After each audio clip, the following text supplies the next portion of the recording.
car show, of course, so that about the time we get together for that.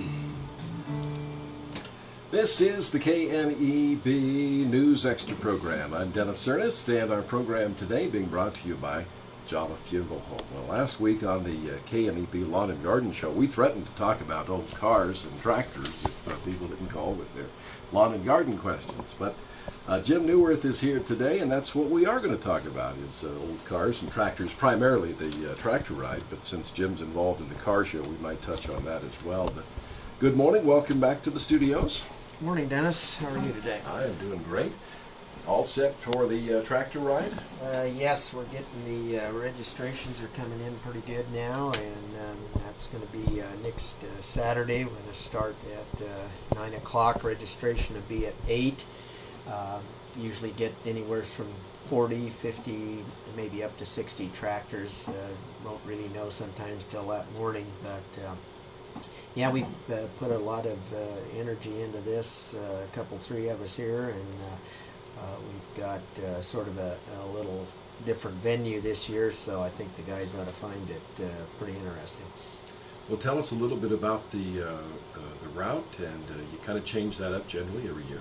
Yeah, we try to come up with a new route every year because we do get several guys that come or repeat runners on this, and so this year what we're looking to do is this is we're going to probably divide up into 2 groups, and we're going to head out south of Gearing and head west on at Sandburg Corner there. I believe that's Cedar Canyon Road, but anyway, we're going to head west out there and work our way up through Rifle Sight Pass, down over to 92, make a little crook over there, maybe to Hague School, turn around there, and then work our way back to Co-op. Should be back in there about time to grab a bite to eat, and so it'll be a new run. There'll be some dirt road this year, which we haven't been on before, but we were sort of trying to maybe eliminate some traffic problems or whatever, and so this maybe ought to be a little quieter run and just sort of get a chance to look around and Gearing Valley. That's just a neat area over there. A lot of different looks over there, so I think the guys enjoy that run. Don't think there'll be a more scenic tractor ride anywhere. Oh, really? I think it'll be just great. It's probably not quite as green as it was last year at this time, but it's still the hills and coming through Rifle Sight and whatever, and looking out at basically you can see both sides of the valley, and so just a real neat run. From the seat of the tractor, and tell us a little bit about the registration. There's a little bit of fee, and then that's going to go to Festival of Hope, is that right? Yeah, what we're doing this year is we've had this run for a number of years, and we just sort of, guys have got used to coming to it, so we really don't have, we're really not sponsored or anything, so what we decided to do this year is each guy puts in $25, and then we're going to take and have a poker run on this run to give guys a chance to get a little bit of their travel expenses back and whatever.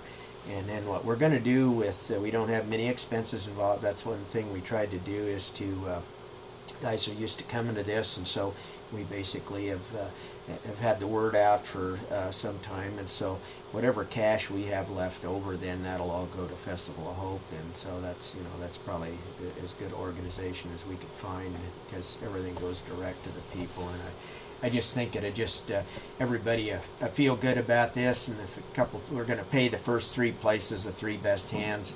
That'll sort of be determined a little bit on what we take in.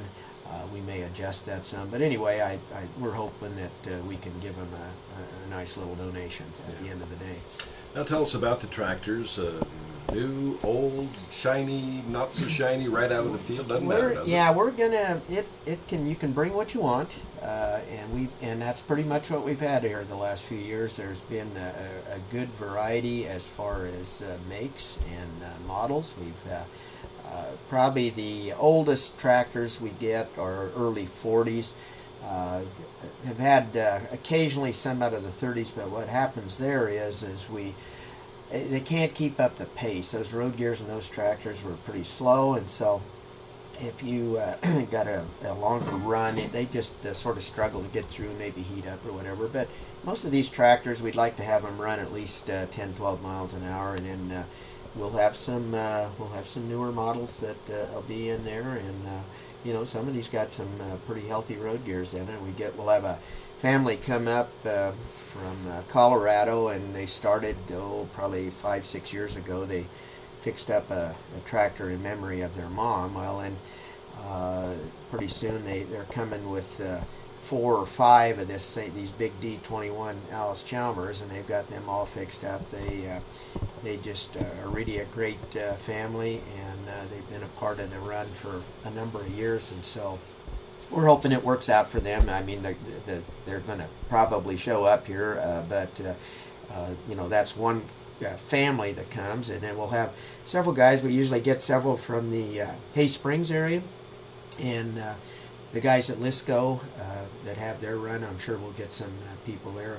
We'll have several different guys from around here, and then we got some people coming over from Laramie, Wyoming, who comes over here, and those guys bring usually some less seen tractors, and like they'll have a Montgomery Ward's twin row. A lot of people don't know that Montgomery Ward's actually offered a tractor, but they did. It was actually a made by B.F. Avery Company, but they just relabeled it and whatever, and they actually sold it in their catalog, and you could get a number of implements to go with it. And then they'll have probably an Empire they'll bring, so there'll be some what they call the oddball brand tractors that we'll have, and so they've been on the run for several orphans. Yeah, that would be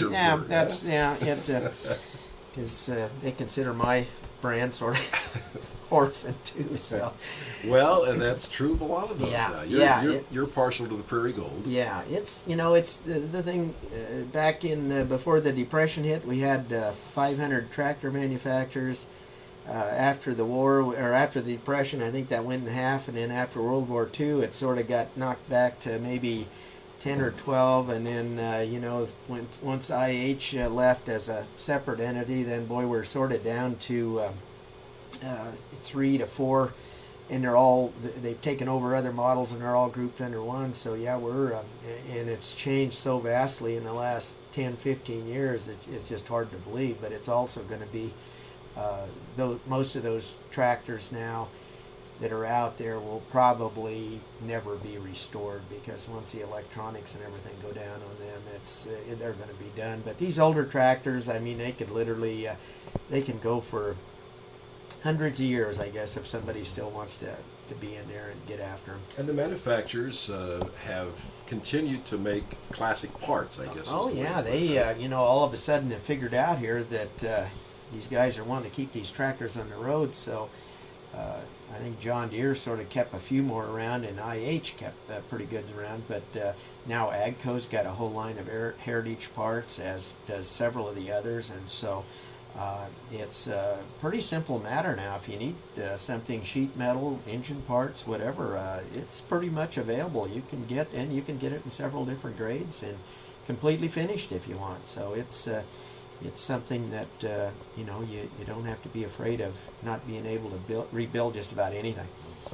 We're with Jim Newirth and visiting about the upcoming Oregon Trail Tractor Ride, and we'll come back and visit more in just a moment. Sensitive, comforting, personal. Jolliffe Funeral Home. Let Jolliffe Funeral Home help you honor those you love when you can.